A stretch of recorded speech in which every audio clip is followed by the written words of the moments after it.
Prova. Buonasera, ciao ragazzi. Tutto bene? Bene. Chi è la prima volta qua in eDreams? Visto... Ah, abbiamo diversi. Ok. Allora, prima di iniziare il meetup, vi ringrazio per essere qua. Presentiamo un attimo l'azienda. eDreams, conoscete eDreams? Tutti? Sì, a posto? È la compagnia aerea.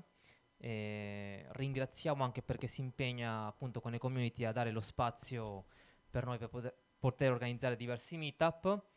Qua abbiamo anche diverse posizioni aperte per chi è interessato. Tra l'altro si è aperta una posizione nel mio team, quindi poi ne parliamo nel dopo meetup per chi vuole. Allora, presentiamo il meetup di questa sera. Voi non sapevate, ma il meetup di questa sera è in inglese. Qualche problema? No, vero? Quindi siamo tutti bravi con l'inglese. Non io parlo in italiano, poi lo speaker parlerà in inglese. Allora, oggi parleremo di GraphQL. Tutti conoscono GraphQL? Sta a posto? Ok. Oggi vedremo un'introduzione e di come utilizziamo GraphQL anche nell'azienda. Quindi come poi eDreams ha una struttura molto grossa, quindi come con GraphQL e le sue feature riusciamo a portare tutto avanti e a far comunicare il tutto. Lo speaker di questa sera, giochiamo in casa, è un advanced software engineer in eDreams, Guillhe Camara. Lui è brasiliano ma abita a Barcellona. Poi ho visto nella sua bio, ha messo che i suoi hobby sono sport e pizza, quindi non so se è venuto qua per il meetup o per il post meetup, poi, poi lo scopriremo. Eh, allora, niente, accogliamo con un forte applauso lo speaker di questa sera. I got like 60% of this, so my Italian is not that bad, but I cannot risk it. So hi everyone, I'm Guilherme. My name is not easy.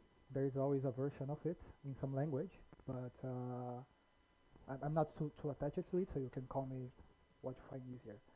I'm here to try to teach you something about, not teach, but to have a discussion here about GraphQL. To have a talk about GraphQL is really hard in the amount of time that we have. I would need like 3, 4, 5 hours to actually teach something like how to use properly GraphQL. But we're going to try here to tell like how we're using it at least and how we're taking advantage of it. Before starting, how many frontenders do we have? Okay, backenders? Something different like natives or no? Okay, cool. For the backenders, do you guys work with frontenders or just service to service? Do you struggle with frontenders? Yeah? Okay, cool. So I hope this is going to be interesting for you too. Cool. So why have I promised? So I haven't promised to have you guys know in GraphQL 100%. What I'm promising here is that we're going to explore a bit some of the features that we have with GraphQL and how we can actually accelerate some initiatives that we have using its features.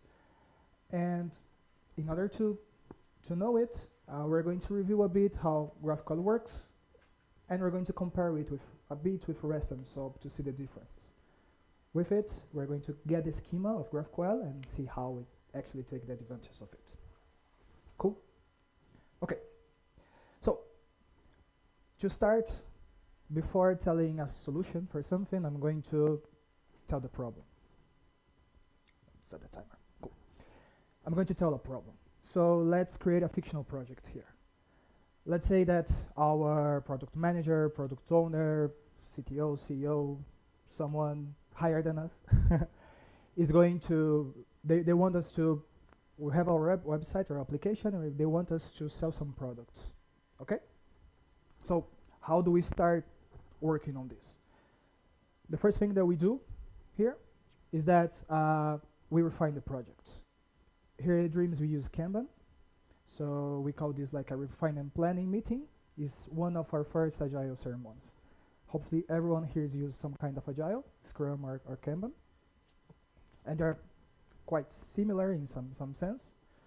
Not going to get into particularities of this, but the first thing that we have is that product manager, in our case, is going to work on a new product, a new feature. The UX designer is going to make the design for us, and then we're going to have a big meeting with frontenders, backenders, and the stakeholders in order to understand the project. So we're going to discuss requirements, we're going to the responsibilities of what we have and what we need to deliver. In this meeting, once we have an idea of the project that we separated, like, okay, so this is what the backend we're going to do, this is the front end. So we start splitting the tickets or tasks. So we have this usual division between front end and the backend and a web server in the middle. That sometimes is polemic because it's never, backenders like to stay here in the application server with the database, frontenders like to stay in the front end, and the web server is kind of no man's land sometimes. But 80% of the time, backenders are going there, sometimes frontenders go, and things got messy. But this is usually what we do. So we separate between both sides. When we're doing the splitting, in order to determine the web server, because usually define the service in backender is quite easy, to define the features in the front end is quite easy. But this guy, we need to get in line, right? We need to make agreements. So we start asking questions in this meeting, right? So what do we need? So we need to retrieve, for this example, this fictional project, we need to retrieve a list of products because we want to display some products. And by the design, what we have is that this product is going to have like a title, a description, a nice photo, a price, some rating, and some comments. So let's give an example. Amazon, right? So when you see a product in Amazon, what you have a photo, a title, a description of it, some stars like 1 or 5, 3 or 5 of the seller, and comments if you like or not. So the idea is going that direction. Cool. So we have our agreement, what we need. We know what the web server is going to do. Backenders know what they need. Frontenders know what they need. We check our task. Then differences between Scrum or Kanban, Sprint, or we're going to have a full board assigned for people or free tickets. We are going to work during a period of time. Isolated on ourselves because the task is well defined. So we are going to work in a period of time on it. Once it's done, there's one last ticket to be done. That is the integration on, right? So there's always the brave developer that's going to take this task to integrate both sides. And it's reasoning like someone's getting PTSD with this. There's someone that needs to integrate. And this part, what we expect is should be really easy. So it should be quite easy, you know, like everyone, like product managers and the designers and the team, the tech leads, they always expect like, hey, this ticket should be easy. It's just integrated, like everything is done, right? So it should be really quick. But what actually happens is that when the frontender starts integrating, backend is done, web server is done, we found something like this as an example. So we have a REST web server, for example, in this, and we have a lot of endpoints. One of them, for example, is get products. Get products, what get us is a list of IDs. Then forget the actual description, title, everything about the product. We have another endpoint that is products and the ID, so I can retrieve the information. And to get the comments, also I have like to get from the ID a list of ID of the comments, and then finally another resource to get the comments. What happened here? That frontend usually is expecting one call to the backend, 2 maximum, to deal with the stuff and, well, have all the products in the screen. But we find that it's not so easy. And when there's a discussion, like when we start arguing with the backenders, like, hey, this is complicated, we need to manage, usually what we're going to have, like, is this is the way. Because it's right, like, this is resource-based, it's telling you from when you're getting the product, it's well defined, so They're right. Like, this is good, you know? But for the front-enders, what happens is that we have a lot of frustration. Why? We have some confusion on the request. We were expecting something more easier, or maybe we design in another way to integrate. The response sometimes is not also clear. Sometimes you're expecting a JSON response, you have a Boolean or a string, or vice versa. And we have a lot of logic in the front end, a lot of logic to chain the calls in order to get the information. So in this example, we had like 4 endpoints to call to get all the data that we needed. If the front end needs to work with this, we need to chain 4 calls. So it's 4 calls with their errors that might happen, connection issues, latency, that we need to manage everything in the front end. So it's not easy. And this is like the context. So this is a common problem that we had. And I talked to some friends that are developers in other companies, like they kind of relate to this. And one of the motivations to go to GraphQL was to solve this kind of issue. But before moving to GraphQL, we don't decide a stack just by, hey, it looks cool, let's see. We can check a bit how the other works, right? So the first one that is quite popular is SOAP. Frontenders usually don't know much, is not too much known for frontenders SOAP, but for backenders it is. Who here knows about SOAP or use it or worked? 2, 3, 4, 5, yeah, okay, about 10. Who here doesn't have an idea what is SOAP? Everyone knows what is SOAP? No? Cool. SOAP, it's sending messages using XML files, simplifying a lot.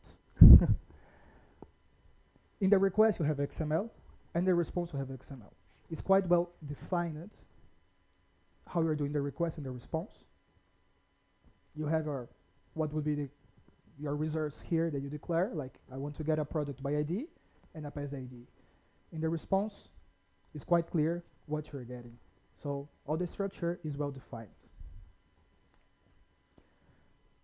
What I most like about SOAP, and what I like to do when, like if I have to do a project and I need to select SOAP, my main features, like what I look like in a project to use SOAP, is the 3 things. So for me, like if I need something that is protocol independent, so I don't rely only on HTTP, but I want to be able to have clients that are going to make requests by SMTP and FTP, or security. Because of the way that we have the request, it's quite easy to have encryption here in the request and the response. We can set the encryption in the XML file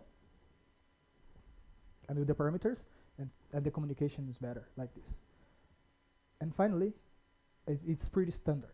So this is something that is exactly like this for any SOAP server that we have, any SOAP API. So anywhere in the world that you go is exactly like this. What's the difference? For example, with REST, as I said, the answer can be a Boolean, can be a JSON, can be nothing. With SOAP, you always have like the request like this and the response like this. It's pretty much standard. Then another option, what we're seeing, is REST. So if you check REST, the request is much simpler. Like it's beautiful, right? It's just one line. It's kind of clear what you're doing. Usually, it's, as I said, it's resource-based, so you know that you are getting a product, and here's the ID. And the response can be a JSON, can be a Boolean, or whatever. But it's well structured, so it's readable.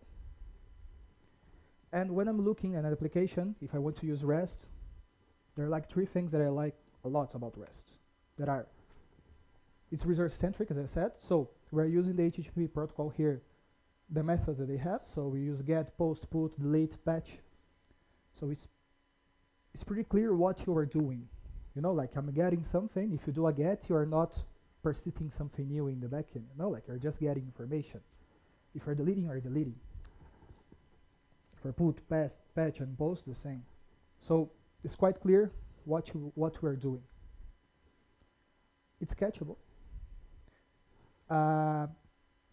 Since we're using HTTP protocol, for gets, you can use in the header cache property, where it's really easy to cache, and you're caching the HTTP client. So it's in-house solution.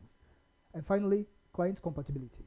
So REST is something that any application that want to start, I think one of the first examples we're going to see is how to do an API call to a REST endpoint. It's pretty simple. You can have any kind of application language. It's pretty much compatible to anything. So it's really easy to kick off something. And finally, comparing here, we have how is the request and response of GraphQL. It's more complex than REST, but simple than SWAP. So it's in the middle, the complexity. What is cool here about the request is that we can ask exactly what we want to use. So let's say that I just need the title and the price. I don't need anything else about the product, like the comments. So I can ask for it here, and in the response I'm going to have exactly what I need. So the three things that I like a lot about the GraphQL is that it's a single endpoint, so everything is a post. So you don't need to care about, hey, it's a get, did they get a get, a patch, a post, nothing. Everything goes to the same endpoint. They will determine which resource you're consuming. It's on the query, it's a query language, so it's on the query you say, hey, get product. So this is what is defining which information you're going to data fetch. It's declarative, pretty simple, it's self-explained. And what we want to work a lot here is about the schema. It's schema driven. Now, a lot of things, right? So these are my main features, what I like about SWAP, REST, and GraphQL. It's not like SWAP is also schema driven, okay? There are things that are common between them, but these are the things that when I'm developing an API is what I look, is what I center to decide which one I'm going to use. We cannot cover everything here, so what we're going to do is to, in the world of GraphQL, to see the advantages of it being schema driven. So this is the main focus of this presentation. So in a generic platform structure, we have a client, a server, and the resources. So I'm going to say a lot of keywords here, and just to have everyone in the same context. In the client, we have our API and our GraphQL client. When I'm doing a request, I'm doing a query. I can do a query, or I can do a mutation, or a subscription. Subscription is a bit more complex to talk here. A query would be the equivalent of a get. A mutation would be all the rest. That is like a put, a post, or a patch, delete. And a subscription is like opening a socket and have a stream of a query. Not so easy to use. So the important thing here is to know that I'm referring to a query is what is the request from the client to the server. The server, a GraphQL server, what we have is that we have the schema and the resolvers. The resolvers are the functions that are going to data fetch the information and return to the client. So when we're doing the query, we are actually calling the resolvers and the schema lives here. That is what orchestrates the magic of GraphQL. So the schema is actually the most important part. So let's talk about the schema.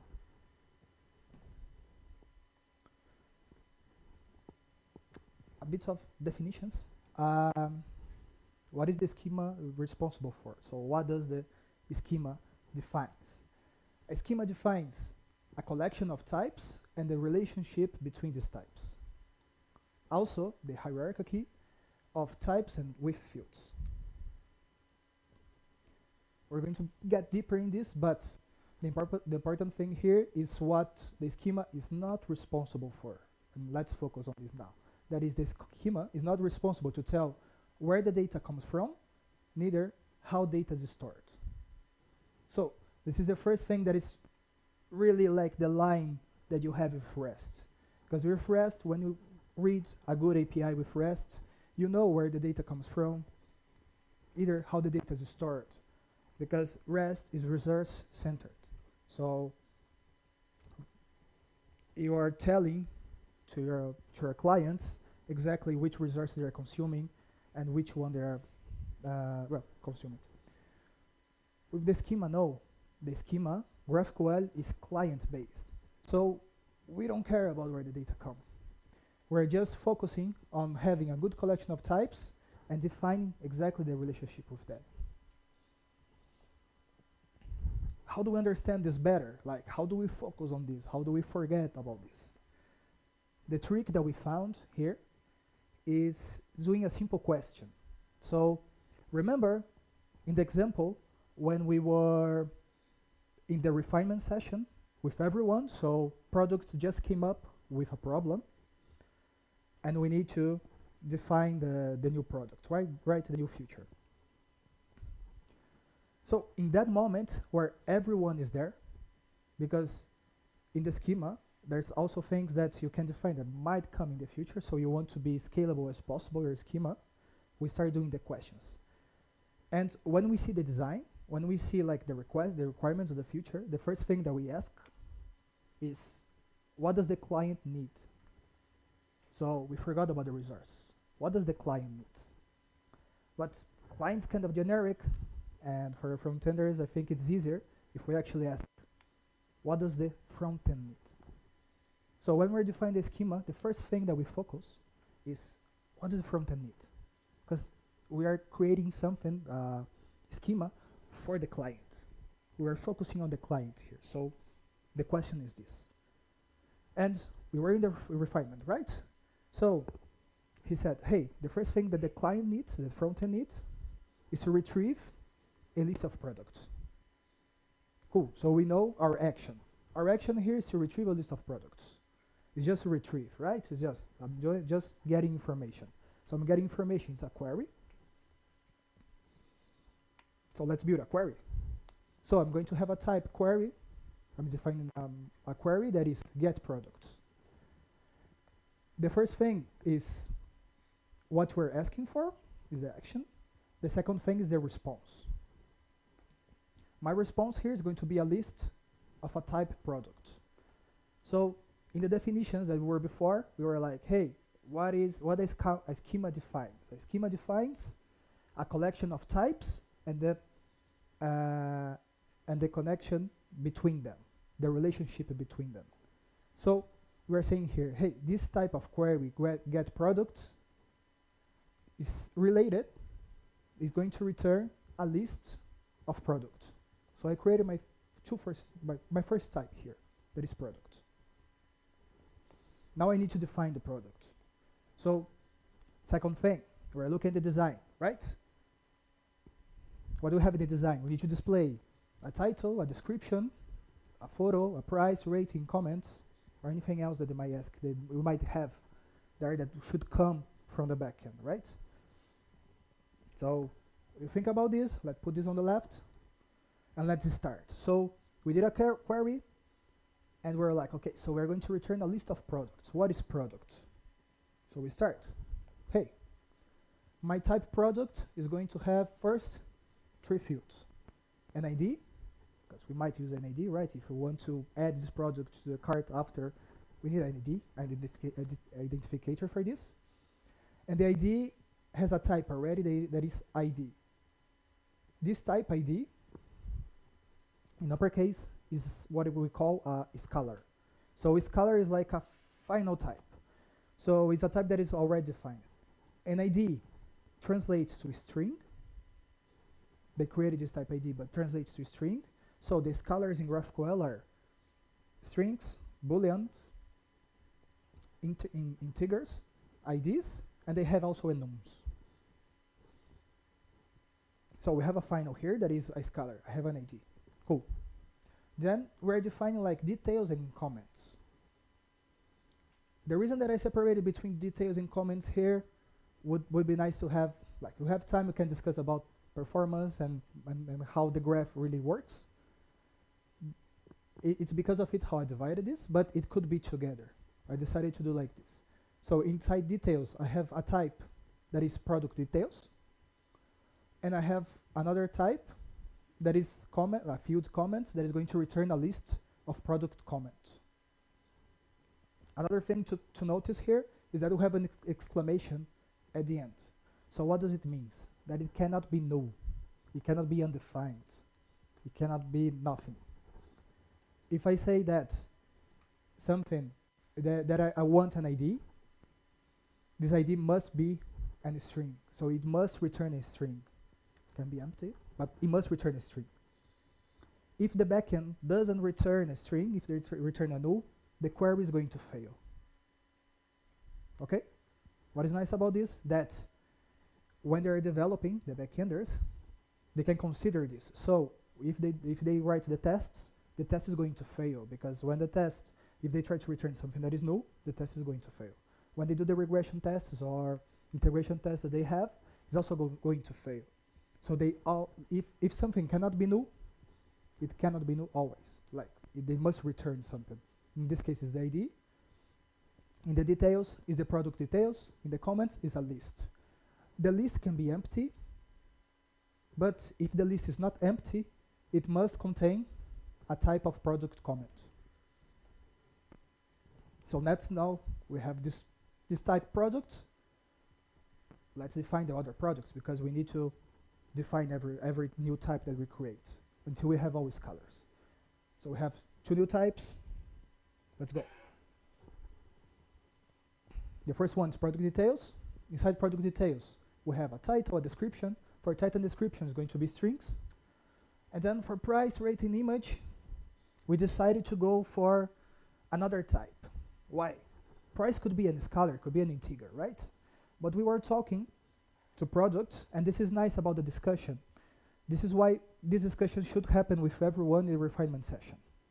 When they first designed, they were thinking, hey, we have this price. This is going to be the price.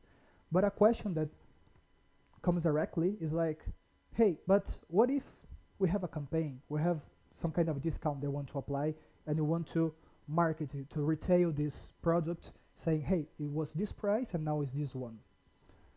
So I don't want to grow this schema indefinitely, having new fields here. Maybe I want to have an object that is price, and inside of the price, I can add another types of price, because this way it's clear. Like when we are using, we can understand. When we read the schema, it's quite clear what is happening. Same thing for rating and image. There are things that can grow, you know? And for product comment, well, let's have just a title and description. Let's say that's, we don't have so many ambitions for the comments right now. Cool, so we created 3 new types.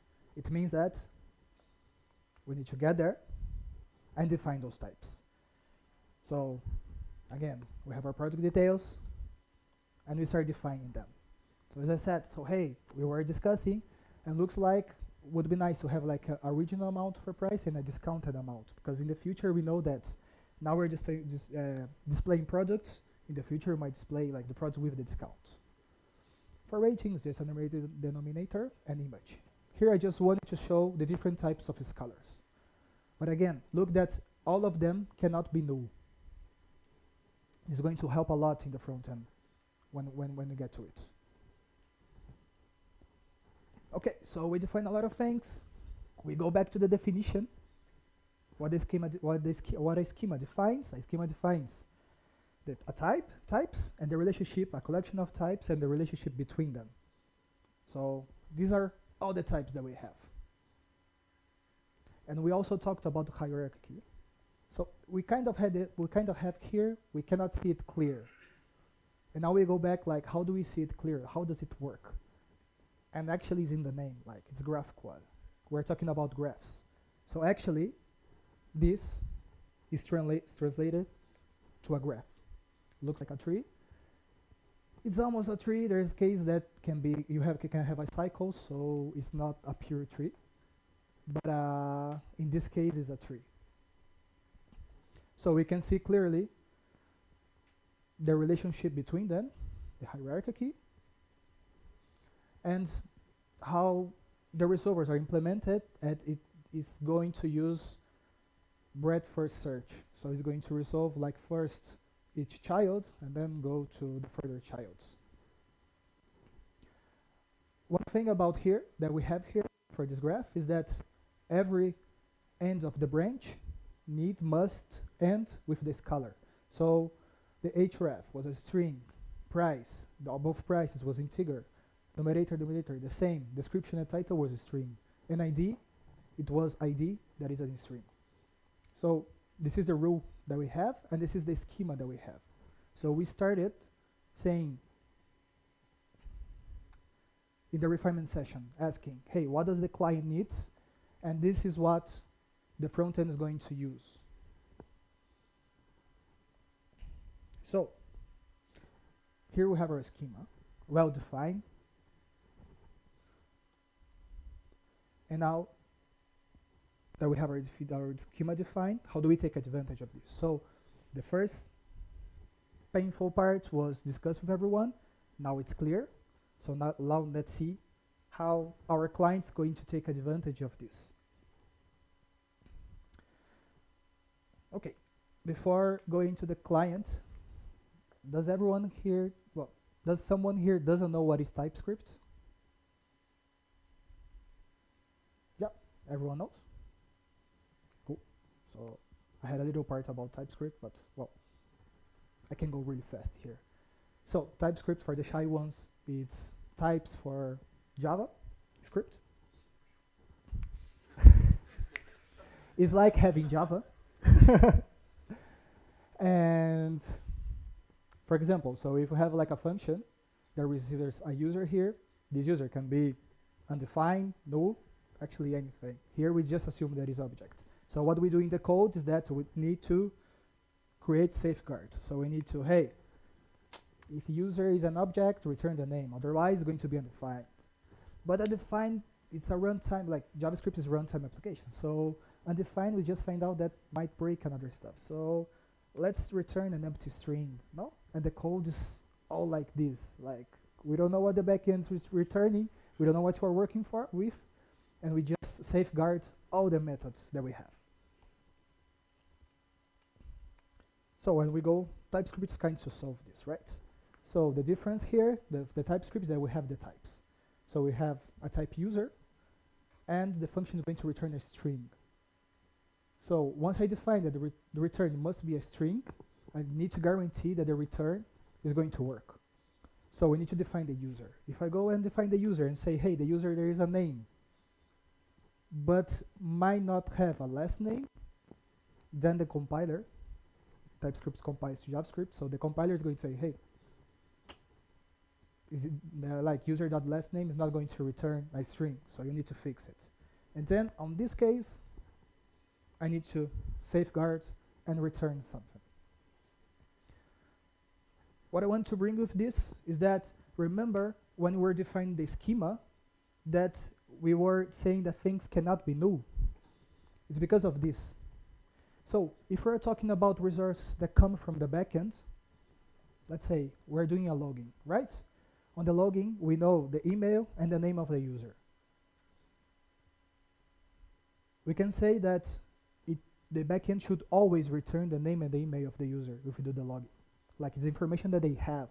Because when they created the account, they created with a name and the email. Okay? So when we do the schema, we can actually say, hey, this cannot be null. So in the front end, we don't need to do anything like this. We can just do something like this. It's much easier, cleaner for us. And if they don't return the string, then the backend is going to fail. It's not the front end that is going to fail. Because GraphQL is going to guarantee that if they mess it up, like if at some point they change it, their side is going to fail. But what if they change the schema, right? Because we're based on the schema. So how do we guarantee on our side also that the schema is managing both backend and the front end? And this is the other part of the advantage that we have. So the first advantage with GraphQL was the discussion and it brings. So brings closer, and it's more easier to define the product in our cases. It's a good discussion with products, the requirements are clearer, and we know how the front end is going to manage. The other part is actually for developers. So how this is our lives is when we come to this. So there is a tool, there's a library that is called GraphQL CodeGen that can transform a schema into TypeScript types. So we can actually, during our CI or our development time, get the schema that we have and convert them and use the types in the code. So if the schema changes, our code breaks. So we discover this in CI time, but not in runtime. So we have our schema that was something like this. I just wrote everything that we defined before. And with magic of GraphQL CodeGen, it converts to the types of TypeScript, and we're using the code. This conversion between schema and types does not only benefit frontend, but also backend. So for frontenders, tell us exactly the contracts that we have with the backend. So we call it contracts actually here, because it's a contract that we have with the backend. So for frontend, it defines the contract that we're going to use, but also it generates types for the backend. Here we use Java as backend, mainly, or web service Java. And we have GraphQL for Java. So when we have the schema, we can generate the jar to be used in Java. So they are using the same schema in the definition, because the schema lives there. So this is the main advantage that we have. I've been talking for more than 30 minutes already. So let's step back and just recap what we saw. We talked about the disadvantages of having the REST to have the advantage of having GraphQL. So the disadvantages that is specifically for these cases that we're talking about the front end, like things that we're developing for the client that is the front end. We had the confusion in the requests and the responses. In the requests, we don't know what we're going to ask, like they define it, and then we find out in the integration. And the response, we never knew the structure how it was going to be, because they can define, and if they change, was not going to break the front end, like we discover in runtime. Also, the complexity that we have in the front end, having to deal with all the calls that we need to do. And what we offer, like when we change it to GraphQL, these were the main things that we wanted to solve in order to deliver faster with less bugs, you know, and really have people working parallel. So we can really have the backenders discussing and implementing and working on the performance of the backend, and frontend only focusing on actually the features, you know? And that's what we achieved with GraphQL here.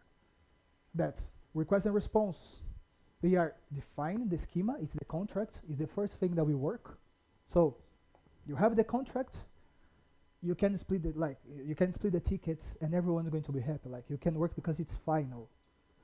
Once you have the contract and we generate the types, we can also have the types in the storybook for mocks and testing. So actually, storybook has some add-ons for testing também too that helps you develop faster.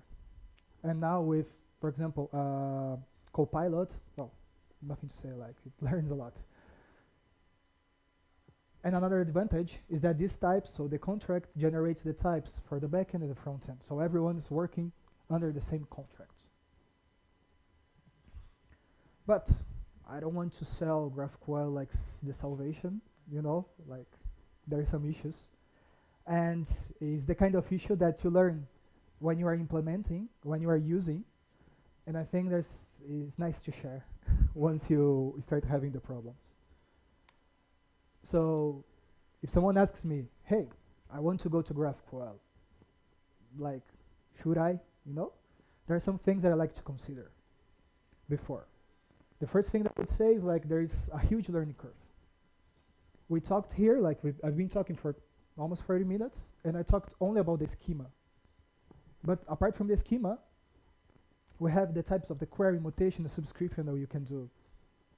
The resolver, there's the one responsible to data fetch the data.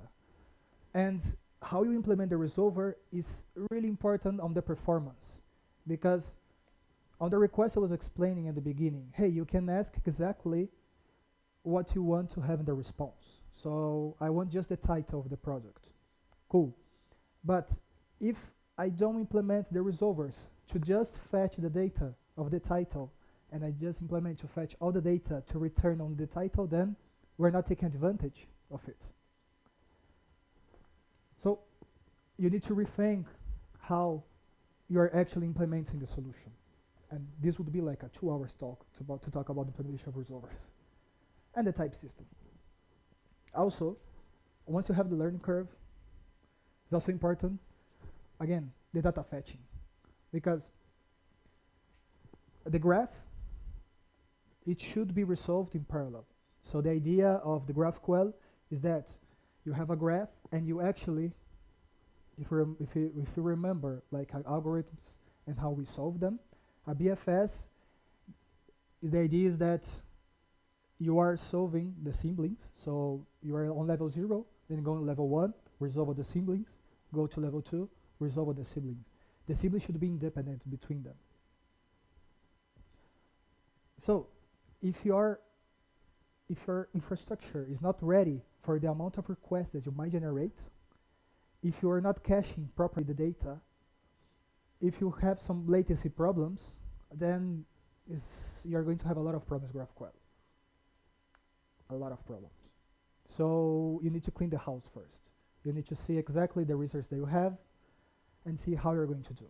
Another thing that wasn't expected to us is actually the increase of the request of the payload. So we saw the request, like request with REST is almost 0, right? So in a post you have a body, but usually it's small. But with GraphQL, you are actually telling what you want, and depending on the graph that you have, it gets bigger. Like you have a lot of types and things to ask for. And this, like if you have a balancer, if you have like monitoring above it, is going to increase the request, the payload of the request. And you might have problems with your balancer, for example, or how you redirect the things. So it's a funny thing, but it's something that you might face, depending on how your system is structured. And another thing to consider, it's, again, what I was talking, infrastructure. So when we have REST, it's quite easy to monitor, because you have one endpoint to each resource. You kind of know what is happening. The payload is quite simple to have the errors and stuff. But with GraphQL, you have just one endpoint. So you are doing everything as a post. So you need to be able to look at the payload and monitor it. So it changes how you're going to monitor, how you're going to analyze the data that you have. You're going to have use a lot of new tooling and libraries in order to have this. So depending on the language that you're using, is going to be easier or harder.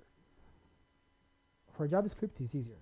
So if you have a node server, GraphQL was kind of built for it. So it's much easier. But for Java, for example, you depend a lot on third parties, and they have their problems. So you might face some issues when you are using it. Also, another thing is about authentication authorization. That is a bit harder with GraphQL. They don't have so many in-house solutions. So, considering all of this, I wanted to show you guys quickly how it looks like in a project. Then we can have pizza. I created a project. If you guys want to access it, download. It's just in this project what we're going to have. It's 3 things. We're going to have a part of the backend with a pretty simple example. That's what we discussed. So this fictional project that we discussed is going to have there. So we're going to have the server, the GraphQL server. We're going to have the front end with React doing the queries. And finally, another directory that's going to be the schema that we defined. So I'm going to give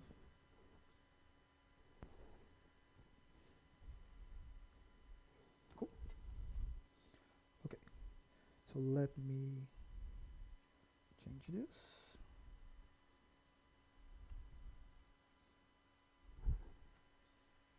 Nice.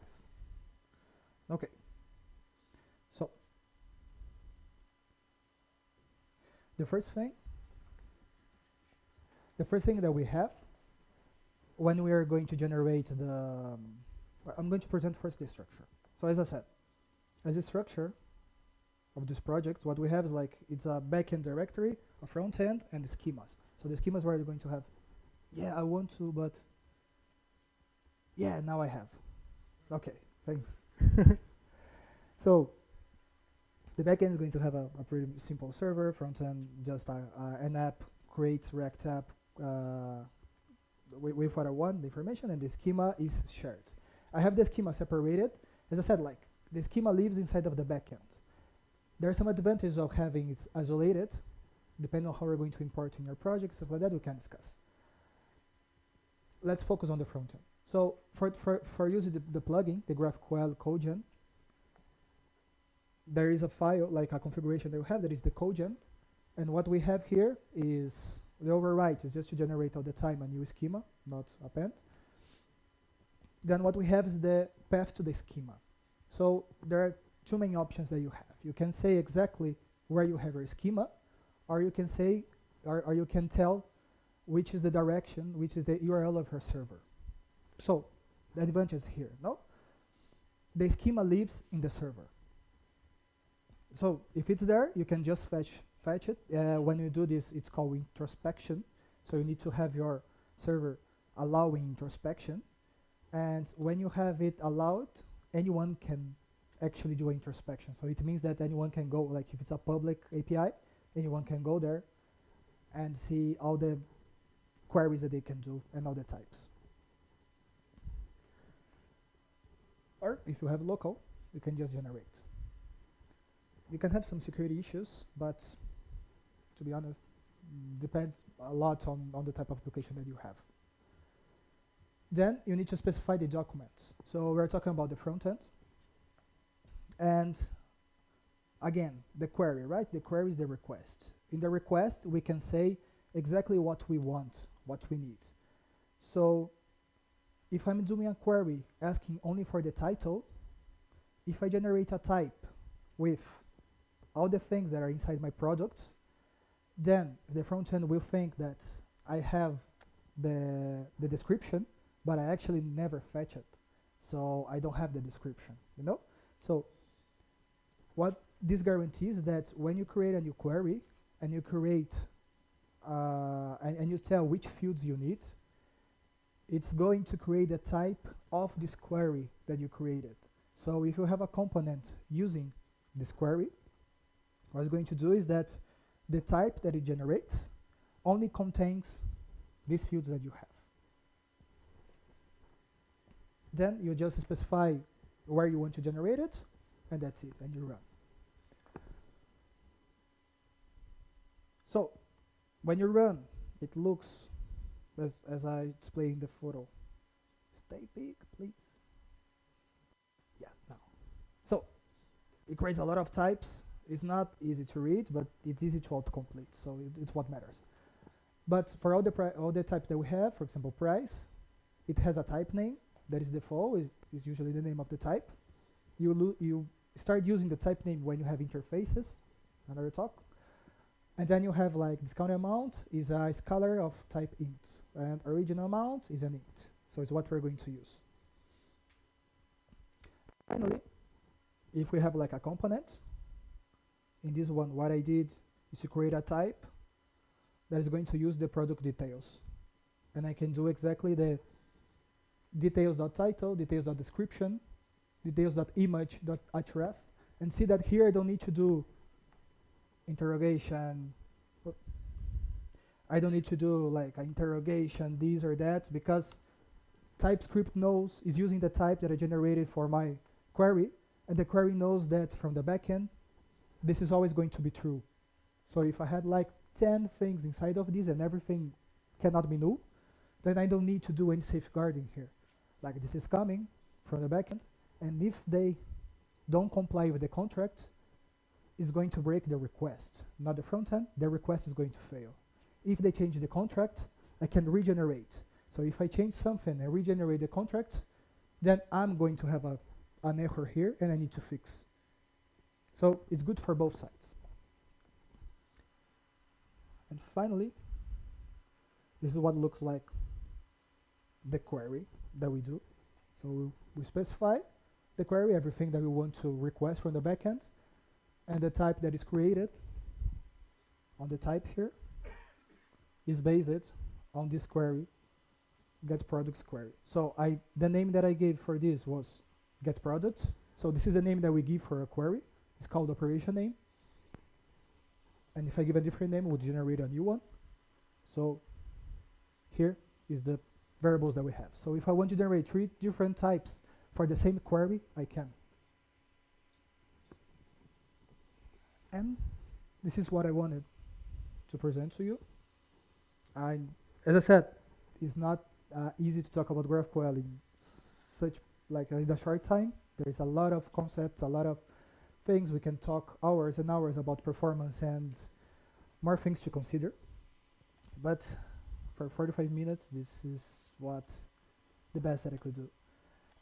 And to get back to the presentation, here it is. Okay. So I open to questions.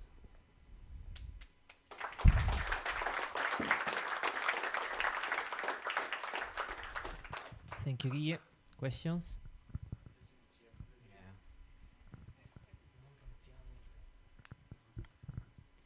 Nice talk, thanks. Just a question. TypeScript runs at build time, so at runtime there is no checks.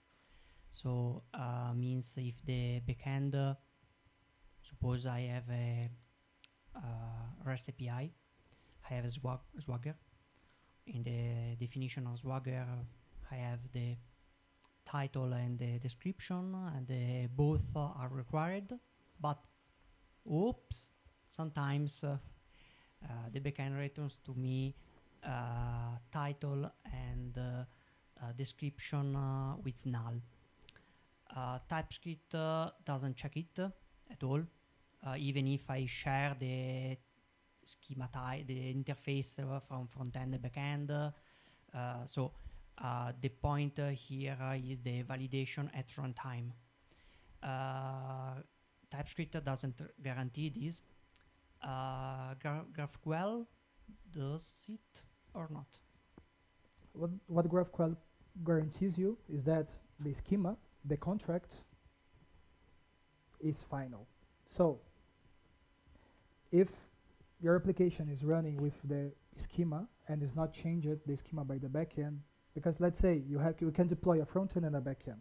So if you have independent deploys, different times deploying it, you don't control actually if someone changed the schema, if it's going to work for both of them. So of course there are like pros and cons here. Let's say that, first example, you have the deploy together. So backend and frontend, they are deployed together. So if the schema changes, it will get in the CI. You should get in the CI, because if you change the schema, the CI is going to generate a new version of the types, and the types will break your component, because TypeScript, when it's going to compile to JavaScript, is going to say, hey, this thing that should not be null now can be null, so you need to safeguard this. Cool. First case is easy. Second case is backend is one service that you have, front end works with another, but your GraphQL server is a standalone and you make calls to it. Then only you're going to generate the types only on CI time. So if they change something in the backend, the schema, and it breaks the contract, so there's nothing you can do. It's going to fail in runtime because, well, the contract changed. One of the things that we do to avoid this contract change is that we have a rule that you cannot change any type that is already defined. So if you have original amount and it's an integer, it cannot change to any string, or it cannot be null if it couldn't be null before. If you need to define now as a string because something changed, you create a new type. So you can deprecate this type, you create a new one, and the front end is going to implement to fix the component using the new one, and that's it. So one rule that we have is that you don't break the contract. You append new things to the contract, but you never change. So you will avoid this kind of thing. This is the rule that we found to avoid it. Okay. Sorry, another question. Actually, the other question. Oops. With GraphQL as client, I can define which fields I want to show. So, for example, let's suppose I have a master detail. So a list and the detail of the products is a common way to show, to build a website. But in the list, I have just a few fields to show. Instead, in details, I have all the fields. For example, the comments. The comments are just shown in the details part, detail page. The query I have to make from the front end is different because I have to specify which fields I want to write from the back end, more or less. The type, so I make two different query to the back end. One specifying without comments, the second one with the comment. At type level, it is well made here, the distinction or not. I mean, when I fetch all my products without the comment, I expecting to have a TypeScript definition without the field comments. Instead, if I go directly to the asking to the product, I want to have the comments. Can I have two different interface types in TypeScript for the first and the second? Yes. So in this case, both components, they're going to do different queries, let's say in different times or at the same time, but they have two different queries. So the types are generated based on the query. So let's say they use query, okay? So when you specify the use query, you need on your file, like when you are doing the TypeScript, you need to say that this use query is going to return this type that was created. So when you determine that the data inside of it returns this type, this new query that you created, then all the rest knows that the field return is just that. But of course, depends on you knowing which you are executing. So this is part of the learning curve that I said. That is not only, hey, this is magic, everything works. There are a lot of things that are really particular to GraphQL, like, hey, I can ask just one field or more fields, and this is going to impact. Another example that we have is that usually what we do as developers is to copy and paste. So we go to a project, we see how people are working, how they're developing, and we tend to mimic how things are solved. If we see something like a query, and we see, hey, this guy is asking only for the title and description in the comments, I'm just add the comments here, okay? Because I want, like, they have the user query, they create a hook with this user query, I can use the same hook, like it's easier, it's just another component. This comment that I'm requesting, you need to really think about, like, when you request another field, because let's say that to retrieve the comments, it's going to take like 2 seconds, because, well, there's a lot of comments, there's another legacy thing that we have is not really good, like latency is bad. So you just made the component that was making the request for the title and description that, let's say it was like 200 milliseconds, was really ping pong. That was rendering in less than a second, to have to ask for the comments, even not using it, because someone wanted to use the same query in order to use it, you know? So that's one of the reasons that I separated like that here. To go, this is a really good question. So there is this approach, like benefits, pros and cons, and you need to know also the backend latency to know exactly how you're going to request the things. Like if it's harmful to ask for the comments in your case, like, hi, is it harmful to add this field in this query and use the same query, because let's go, I'm not going to do parallel calls to get information that can be in just one call, or if it's actually going to hurt the rendering time, and it's better to have separated. Clear? Yeah. How do you manage the versioning of the backend APIs in the GraphQL? The schema can be versioned. Ah. So, yeah, that kind of answer. So if we're Yeah, backend, you were talking about creating a new product because the old product changed from string to int. That's why I'm asking this. yeah. So you create versions of it. So if you go to Java, it's easier. In Java, for example, when you if you have like a jar, a library in Java that is your schema, you can actually version it and create new versions, and you just import in the POM the new, like the higher version that you have. So that's how we control. And who is the owner of the SQL, the GraphQL server? Is the backend or the frontend? Who manages it? Should be the backend. It's a backend. Okay.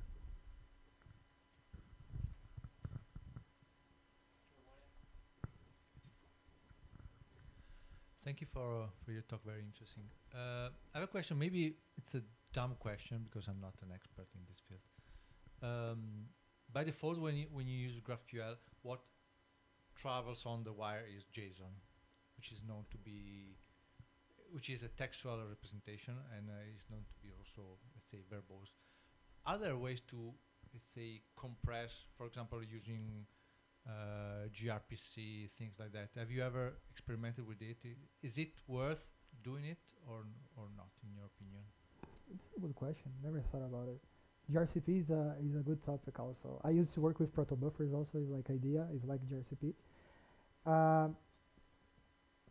Actually, can you add this coding and coding on top of GraphQL? yeah. So what I'm thinking is like hypothesis here. Okay.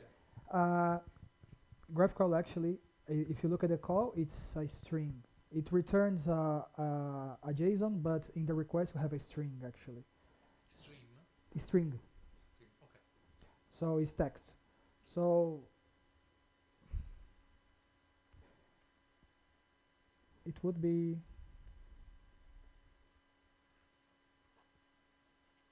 because it would just be, we do have It the would be a nice payload. thing to experiment with, probably. Yeah, because in the end, like, you will need to convert in the server from gRPC, for example, to the query language, and save then the client. use the query language. And think about the client, because when you have the return, you will need like to convert. You have the schema, like you have the types, but you need somehow to convert the. I think it's possible, but I don't know how easy it would be. Because of the conversions, I'm thinking in the server I think might be a bit easier, but on the client would be, can be messy. Okay. But You never experimented no. something like this. Okay.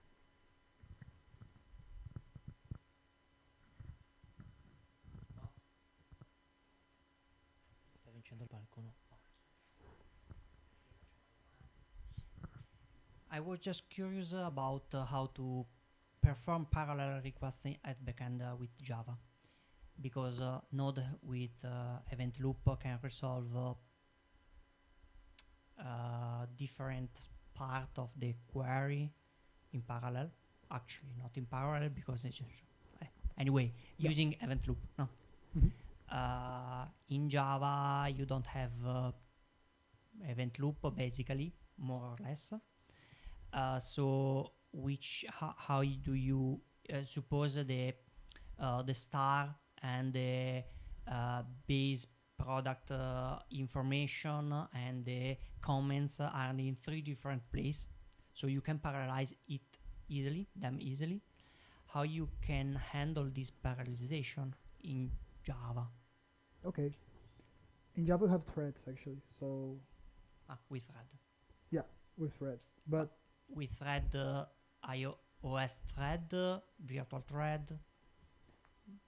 Just curious. That depends on the implementation. You need to go to the implementation of GraphQL, how they're going to solve. Mm. But I can, like, so the question is here. So if we're going to resolve each node, so using technical terms, like we have nodes and the connection, right, the vertices. So we're going to resolve the first hierarchy for the first level, then we go to the other. So we have siblings. What we do is that we resolve each node in parallel. So this comes the part of the performance, sorry. This comes the part of the performance that is, hey, these three guys are going to call the resources in parallel. Can your resource handle this thing? So it's good caching and stuff. Otherwise, you need to start like creating context. So one of the things that you can do is that a parent can share a context with its children. Never with the sibling, because the sibling executes in parallel, but it can share a context with the children. So one thing that is resolved here, let's say I get the details, I can add to my context, is like a cache for the execution. I can add to my context, and now my children, they have the same context. They cannot change the context. The context is immutable when I pass to them. They don't get the reference of the context, but they have a copy of the context, and they can use the context. And why they have this, they cannot share information between them. So in Java, what it does is that when you open, it's going to open in different threads. Which kind? We need to check. Because cost a lot, and could be probably is a performance penalty here. Yeah, so that's important how you're going to separate your thing. But if you think about the idea is that you're not processing data here, like you are fetching, like the information is actually on the resources, on the API, on the APIs that you have. So GraphQL, what should be doing is just getting here, I'm going to resolve, I call the API, go to my children. So these guys are going to call the API and get it back. So actually the thread you're open shouldn't handle a lot of processing. If for each of the fields they're actually doing some processing, let's say processing images or something like that, then your server is not going to handle. So that's why it's important to know like the application, what you're going to do with your application. Is that well? Okay. Other questions?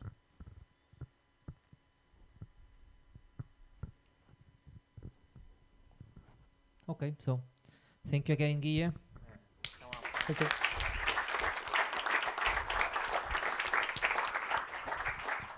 Questa volta ci sono le pizze, l'altra volta non c'erano, quindi se possiamo accomodarci in cucina.